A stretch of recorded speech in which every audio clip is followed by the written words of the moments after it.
These are my favorite episodes. Thank you, Aaron. That was great. Thank you, Aaron. That was great. I can't do it.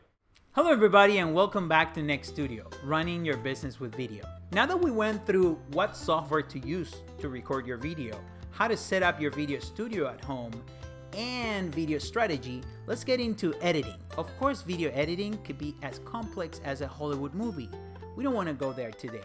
We're going to focus on what to add and what to remove from the video that you shot. So Isabella, what do you have for us? Thanks, Gabriel. So before we get into that, if you've never used an editing software tool before, we wanted to talk about some of our favorite here at Nextiny. If you're a Mac user, the one you have immediate access to is iMovie. iMovie is a free application that allows you to video edit on your iPhone, your iPad, or your Mac computer. There is another incredible software that is free that works across the board between Windows and Mac, and that's DaVinci Resolve.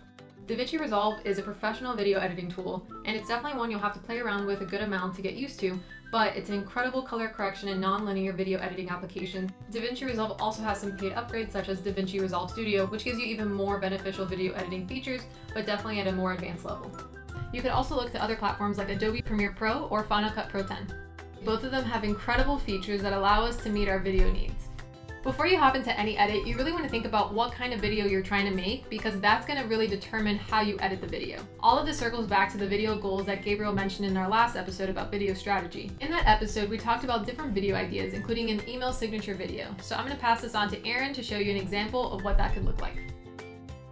Hey guys, my name's Aaron and I'm a creative marketing specialist for Nextiny Marketing. I didn't like that one, start over.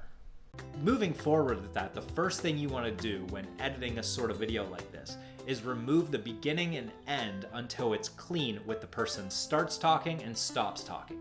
So you don't want any extra time at the beginning that lags, or you don't want anything that just carries over and continues on at the end of the video. You want to go and trim both of those edges up so it's nice and clean and the video starts with the person talking and getting that information directly away. The second thing that's really important is cutting out all that dead space that someone has in between sentences. Or let's say they mess up a take, you can cut that entire take out and remove it. Now, a really good way to do this is add B-roll over top those shots. That way you can mask those hard cuts. So those are two things that you would like to remove from the video, but what about improving the video, or what to add to the video? So the first thing you want to talk about when improving a video is coloring.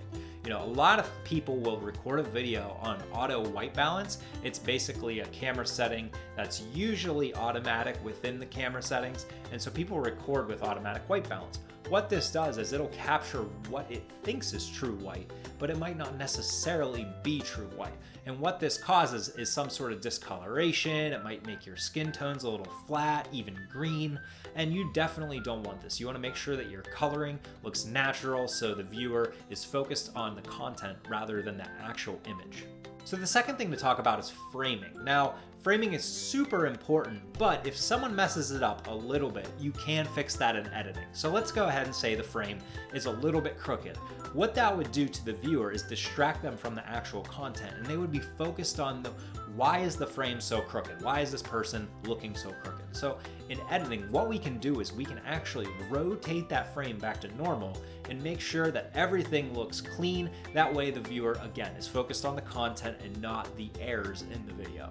Now, talking on improvements, let's talk about things to actually add in the video visually. What would you see? What would you like to add to the video? And the first thing is a lower third. You know, if you have someone speaking and discussing, you want to give them some sort of credential, some sort of information where people go, okay, now I can associate who to that person is. So giving them a lower third, maybe their name, just their name, maybe a title. You know, it also depends on what the video is. For an email signature video, I would want my work title. But if I'm doing a video focused in on something that's a hobby of mine, I might not want my work title. So a lower third is really important, not only to add in, but also to make very clear to the viewer. And then second is a logo. You know, if you're associated to a brand or a logo of some sort, create consistency with all of your videos by adding a logo into the top right, bottom right, wherever you see fit to add that logo. And what that does is just creates the overall brand to your video and ties everything together associated to your brand. So those are some of my tips and tricks for editing. You want to add things, you want to remove things, you want to cater things,